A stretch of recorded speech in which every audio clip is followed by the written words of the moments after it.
Hair fall रोखण्यासाठी आयुर्वेदामध्ये काय काय सोल्युशन्स आहेत? हेअरफॉलची अनेक कारणं आहेत. त्यातलं आयुर्वेदानुसार जे महत्वाचं कारण आहे तो म्हणजे आहार चुकीचा घेणं. म्हणजे जंक फूड खाणं असेल तर त्याने तुमचे केस काही चांगले राहणार नाही आहेत. आजकाल अनेक जणांना खूप ऍसिडिटीचा प्रॉब्लेम असतो की ऍसिडिटी झाली की तुमच्या शरीरातलं कॅल्शियम सुद्धा कमी होणार आहे.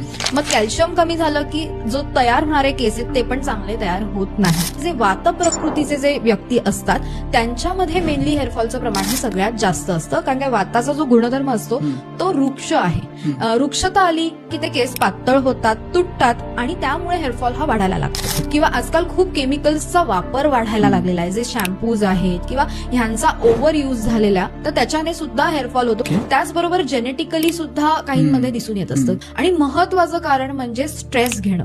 नॉर्मली काय असतं की 100 केस गळणं हे जी काही आपली हेअर ग्रोथ सायकल असते त्याप्रमाणे नॉर्मल असतं. पण जेव्हा कंगव्याने केस विंचरताना पुंजकाच्या पुंजका जातोय म्हणजे तुम्हाला चांगलाच हेअरफॉल होतोय आणि त्याच्यावर वेळेवर ट्रीटमेंट करणं गरजेचं असतं. तेल लावणं गरजेचं असतं. केसांची जी मुळं आहेत त्यांना स्ट्रॉंग करणं गरजेचं आहे. तर त्याच्यासाठी फक्त वरून तेल लावणं इतकं पुरे नसून तर पोटातून सुद्धा त्याच्यावर ट्रीटमेंट घेणं गरजेची असेल.